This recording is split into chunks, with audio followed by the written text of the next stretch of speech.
Hello, I'm Ernestine Mead. Welcome to the Writers Reading Program.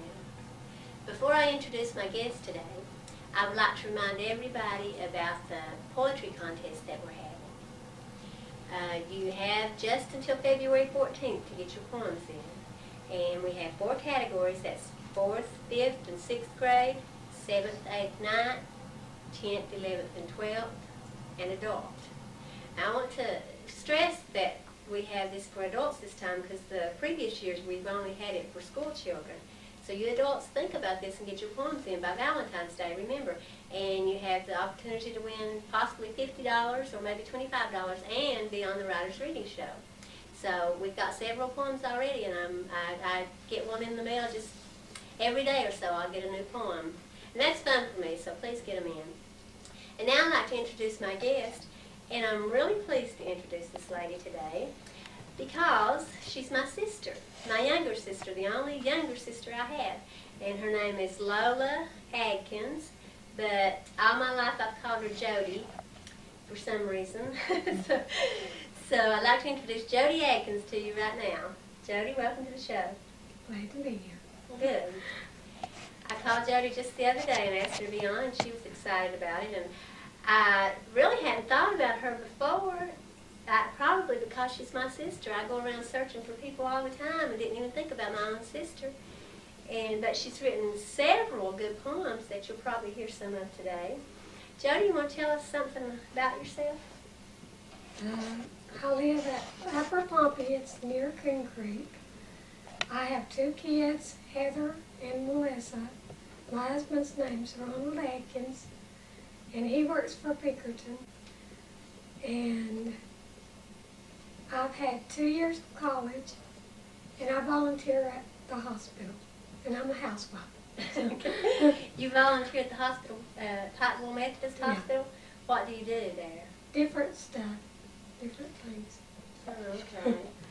How I often? run off papers, make charts, stuff like that. Well, that's good. That's a nice community thing to do. Do you do that, what, once a week? Once a week, yeah. Well, that's good. That's a very honorable thing. Okay. You're welcome. And what kind of writing do you do? Different stuff I write. Religious, political, funny poems. I write different stuff. Okay. It's according to what kind of mood I'm in. But it's all poetry? Yeah. Have you ever written anything else? A long time ago, me and you used to write songs. Yeah, we did used to write songs. So that's different. We used to write plays too, and Yeah, we were the plays. actresses in the plays. Yeah. We had a good time when we were younger doing that. So you've been writing for a long time. I guess you could say that, yeah. Yeah. Okay, well, why don't you read us one of your poems now? Now this one is called God Is. And I sent it to a poetry contest, and I forget what the name of the place was, but I'm a semi-finalist. Oh, that's good. Okay. This one is God Is. God is my Savior, He's with me every day. If I but labor and to Him pray. God is my King, in my heart He lives. Praises to Him sing, blessings He will give. God is my Father, He teaches me right from wrong. I'm cleansed through the water of Christ's blood, and I'm strong.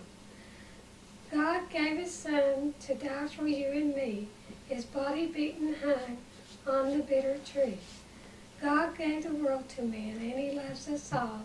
Together in love and faith we stand, take heed lest we fall. Love God with all your heart, don't be bitter or cold. Be strong, do not depart. God's love will never grow old. That's Good. one of my religions. Well, I was going to say, I didn't know that you mentioned religious a while ago. I remember political, I didn't remember religious. Do you have a lot of religious poems? Yeah, I got one of them. Because you're a very religious person, right? Yeah. I go to Zeppelin Church of Christ too, so I forgot to mention that part. Okay, well, that's a very important thing Yeah. to say. Well, see, that's how come I got the inspiration for this, because I was in the choir for a while, and they sent us on tapes, and I was hearing the songs. So that kind of got me in the mood to, write religious. You know, it's funny how that happens. If you hear a song or if somebody else reads a poem to you, it causes you to want to write. I just recently put out a new poetry book. I'll mention, I'll show it in just a minute. But I gave a copy to a man's mother. I didn't know the woman, but I knew her son, and I sent her a copy. And when she got it, she wrote me a letter, and she was telling me about how there was a poem in there for everybody in her family, and how she had read these poems out of this book to these people. And she had read one to a brother-in-law, I believe it was, and when she read him my poem, then he wrote a poem and sent it to her. So that's how it works when you read somebody else's or you hear something, it makes you think of something. But I'll talk now just a little bit about, I've got my new poetry book here. It's a paperback book, and it's called Up Hurricane Road. You probably remember that my first book is called Down Mare Creek Road, and this one is Up Hurricane Road. I was born on Mare Creek and now live on Hurricane. And this is a beautiful, I think, a beautiful little book that printing by George did. It just came out the 1st of December. And you can purchase this book for $4 at Food City in Weddington Square, and at Toller Creek Variety and Brooks Pharmacy, the Pikeville Public Library, and the Education Store by Readmore. So anybody's interested, this is my book. And that reminds me of something else. You and I had talked a little bit about making a book together, hadn't we? Mm-hmm. Why don't you talk a little bit about that? What have you done toward that? I've been working on trying to get the book and writing poems, and I need sponsors right now. I've got some sponsors, but I need more. Okay, so you're going to get sponsors to help pay for the cost of the book. Yeah. And I am, my newly formed publishing company called Mountain Haven Publications will be publishing this book for Jodi. And we hope to get it out pretty soon whenever she can get all her poems together and get the sponsors that she needs so that we can pay for it. We'll be getting that out. So Jodi will be having a book come out. You don't know what it's called yet, do you? No, not exactly. But you can look for her name, Lola or Jodi, whichever it happens to be, Adkins. You can look for it probably about the same places where mine is being sold. So look for that. Why don't you read another poem for us now? Okay, now this is one of my political ones. Okay. It's called Cares of This World. Has cares of this world brought you... Wait, I'm not... My eyes are not too good. Not what they used to be? No. Okay. Has cares of this world brought you down every day? There's sorrow and pain. There's no love to be found, and no one is ashamed. Has cares of this world... Look, I'm messing up here. Has cares of this world made you cross, never knowing who to believe? Feeling like you're lost by newspapers and TVs. Doctors being killed by those for pro-life.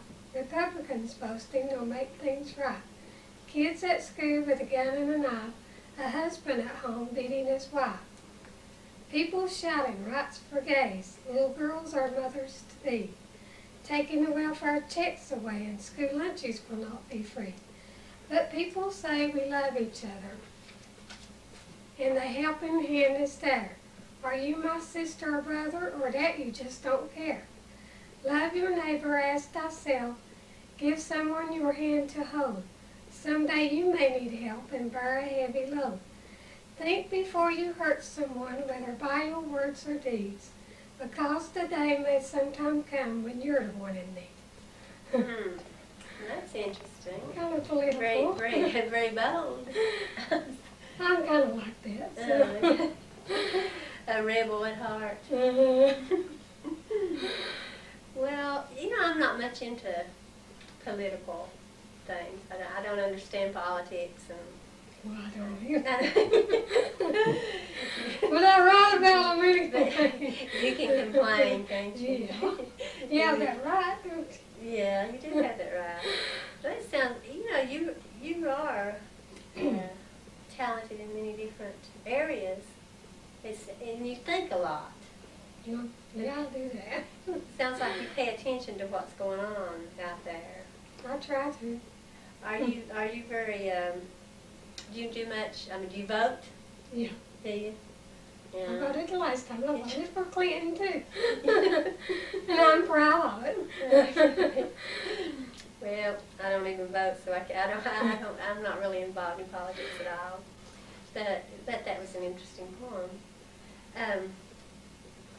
You guys got another one you want to read? Let me see. How many have you got so far toward your book? I don't know. I'm not counting. Looks like a whole lot there in that book. I've got a lot, but I'm not counting how many I've got. Well, I turned 40 not too long ago. You want to hear that? Now this. Well. Yeah. I don't believe I'd have told that. Yeah, read that one. This is kind of funny. So, Lordy, Lordy, I'm 40. Time has gone by so fast. My future and my past slipped by. Slipped by with all my fears as the days turned into years. Once I was just a child, running and playing with a smile. High school slowly went by, then I married this guy. I became a wife, a big change in my life. 2 beautiful kids came to me. Responsibility, love, milk, and cookies.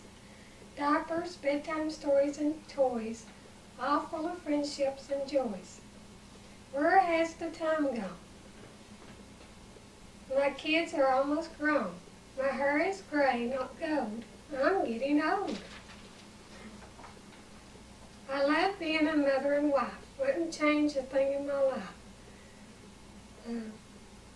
Life has been very hard with all my doubts, fears, and scars. Lordy, Lordy, I'm 40. Time has went by so fast, making today my past. Sorry, I'm not reading to you. Well, I've decided we've either got to get some more light in this room, or you got to get some glasses. I need glasses. I think so too. I like that poem though. You know, it's just, I think anybody who's reached 40, or even maybe some people who even reached 30, could probably identify with that poem. So I know what it's like. You feel like if you're ever going to do something, you got to do it now. Slipping, time keeps on slipping away. How old are your children? 16 and 13. 16 and 13. Melissa's 16 and Heather's 13. 13. Melissa's 17. Oh yeah, that's right. Melissa's 17. She'll kill you for that. Well, see, I'm not really 40. Maybe you're 41. No, 39. Yeah, I just remember Melissa turned 17 on the first of the year. And where do they go to school? Pike Central and Johns Creek. Okay. So Heather's in 8th grade, right? She'll be going to Pike Central next year. Do they write? Heather does. Heather wrote for the Carol thing. And Melissa probably has, but I'm not seeing what she does. She keeps hers to herself. Yeah. You know, a lot of people write poetry. Seems like so many people that you talk to. And I was just reading in a book last night. It was a health book, and it was talking about poetry therapy. Well, it was talking about journal therapy, how you can write things in a journal. They did a test, and they took students from a college, and some of them wrote in a journal and just wrote what happened each day. And some of them wrote their thoughts and their complaints and their anger, how they felt about things. And when they I guess doctors checked them, probably psychologists, after they had done that, the ones, well, not just psychologists, it was other doctors too, the ones that had written how they felt, they didn't go to the doctor as much during that time, and they were healthier. And the ones, like, they did freshmen, I think it was, and they were kind of depressed and homesick. And if they wrote down that they were depressed and homesick, they got over it faster. Yeah, they felt better. So it's very important to write, and he was talking about poetry too. Reading poetry or writing poetry, because a lot of times poetry will be, even if the person didn't say what you think they say, it's saying something to you. It comes from the heart. Right, and you interpret it according to what's happened in your life.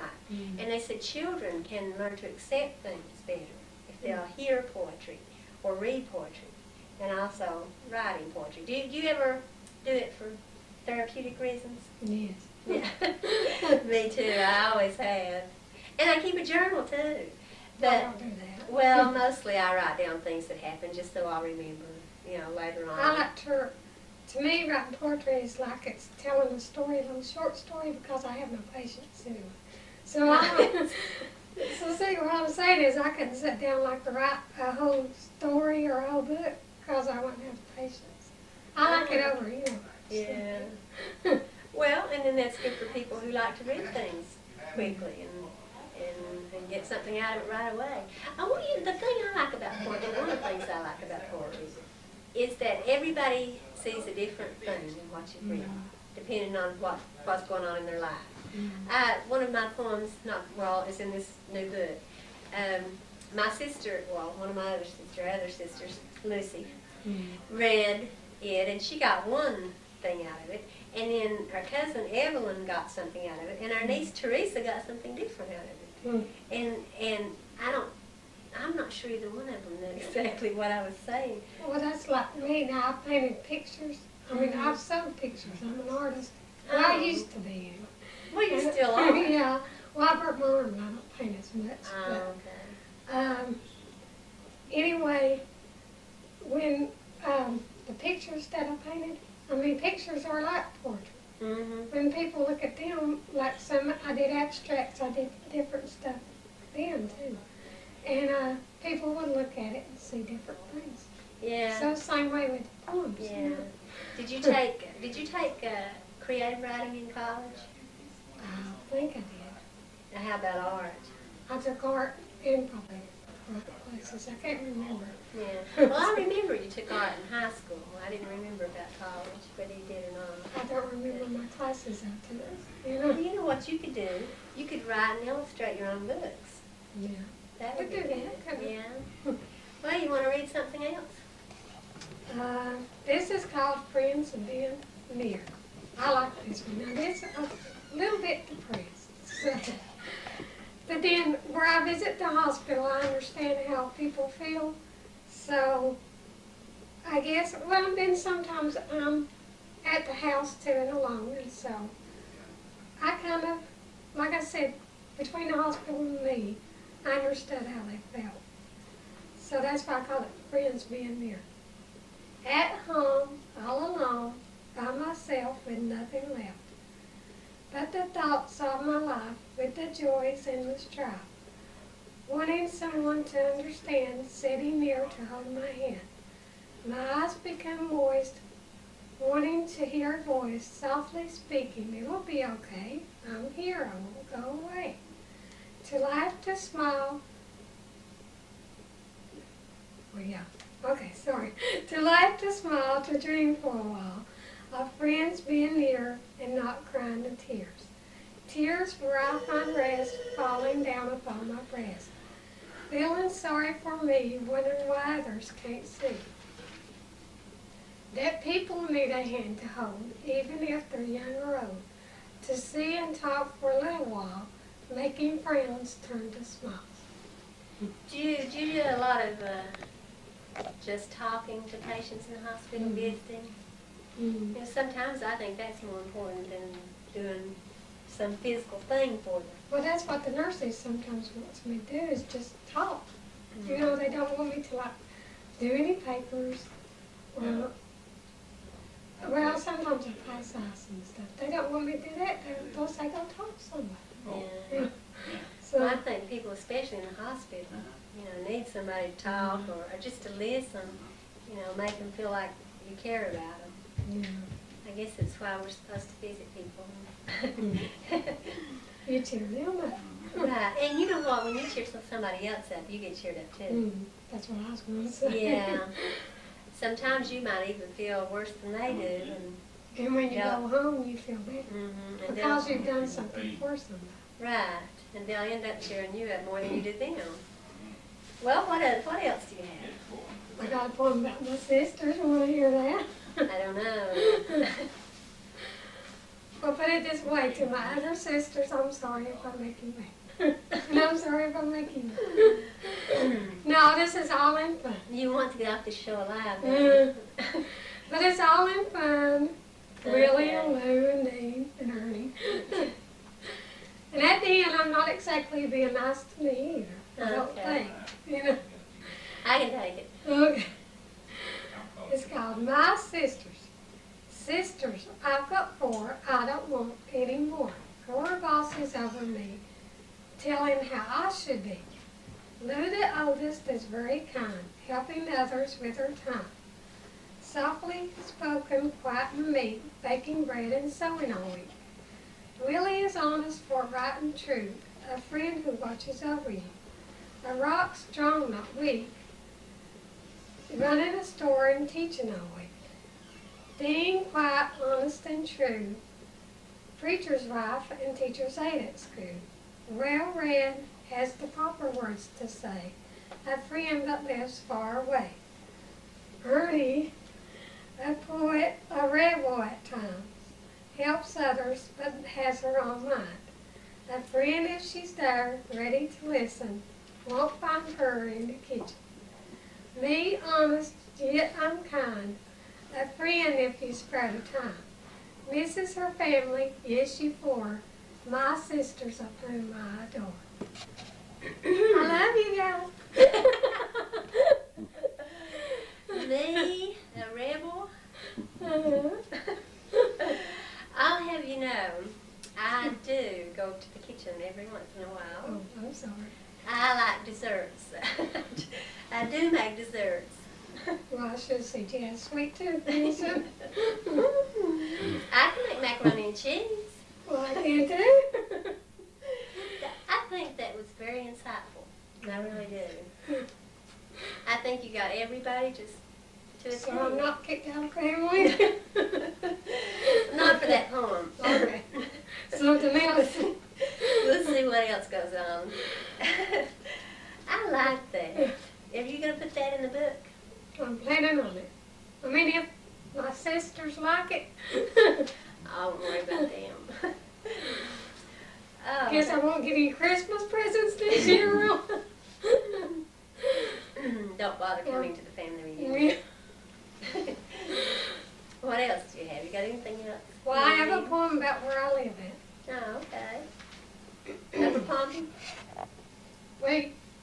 Yeah, but it's called Ridgeline Road. It's Upper Pompey, but it's on Ridgeline Road. Well, that's what my husband tells me. I'm not too good about, roads and things.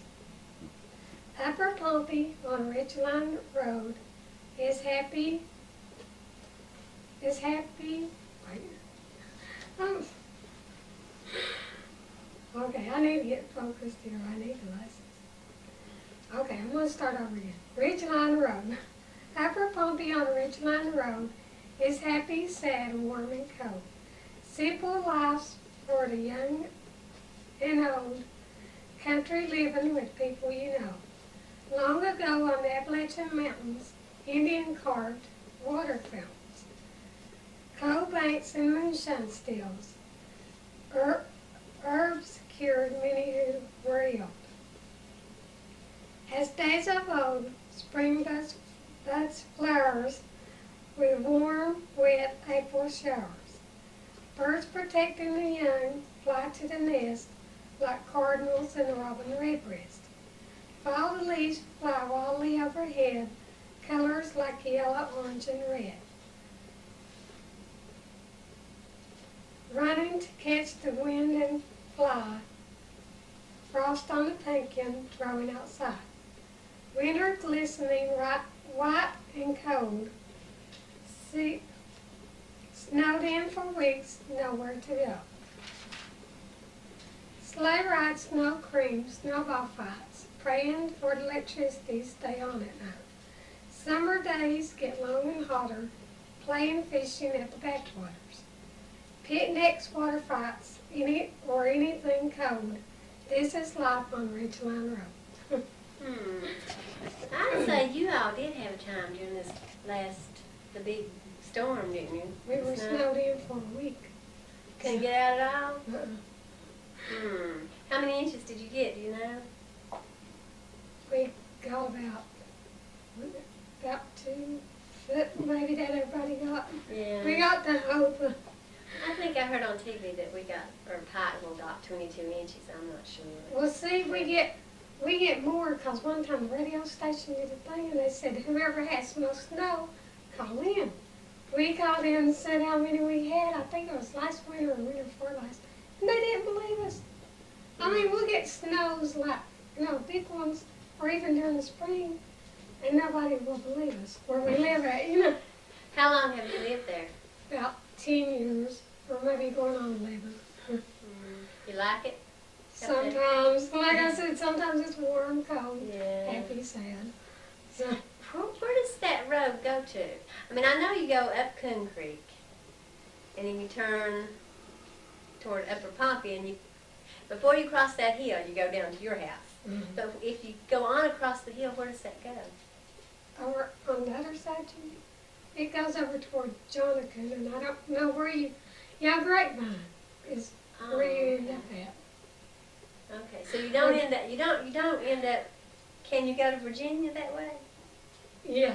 Okay, I was thinking that because I was on a motorcycle one time and we went up to there, and we got so far and we stopped at this house and asked where we were, and he said we were in Virginia. So I was thinking that was the way that we went, but I wasn't sure. It's been a long time, so I wasn't sure. Well, you've got a whole book there. I don't know how many to make you read. You seem to be having such trouble reading. I have learned. I get nervous. Oh, is that it? Well, yeah, I'm nervous. I was going to say I've learned 2 things from this show. One, that I'm a rebel, and 2, that you need glasses. So I don't know what we can do about the first one, but I could probably read better if I was at the house. oh, okay. If it turned Camera out, makes me nervous. well, I think we have time for one more if you want to read another one. This, I think, kind of sums up. Okay, this is what I'm talking about is like poems or songs or what people say every single day. The words that you say is what I'm mostly trying to say here. Okay, it's called Say and Do. Words can say and do good or hurt to you, building up and tearing down. Set to music is a beautiful sound. Words is sadness making you cry, leaving you asking why. Words become deceit and lies, causing hateful feelings inside. Words give honor and praise with shouts of joys being raised. Words comforts when you fall, or they make no sense at all. Words passes with the ticking of time, leaving scarred memories in your mind. Locked in the past, but trying to move ahead, but remembering what once was said. You know, that's true about words. I read somewhere that it takes 10 compliments to counteract 1 criticism.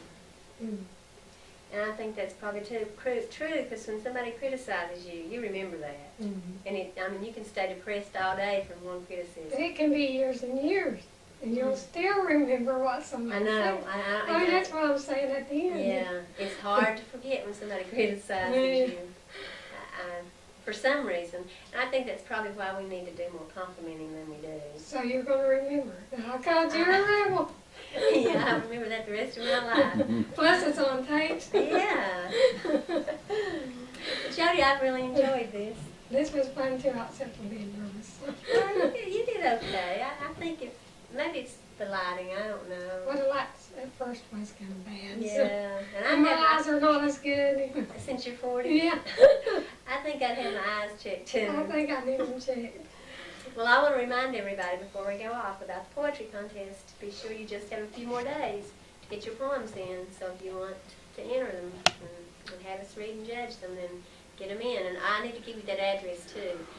You can send it to me, Ernestine Meade, at 51 Benny, B-E-N-N-Y, Meade Road in Pikeville. That's 41501. And like I said, I'm real happy to have had you. I enjoyed your poetry, and maybe sometime after your book comes out or something, you can come on and maybe read some poems out of it and show your book and tell where it is and everything. Okay. Well, thanks, Jodi, and Thank you. You're welcome. I want to thank WPRG for allowing us to come to our TV audience, and until next time, may God bless you.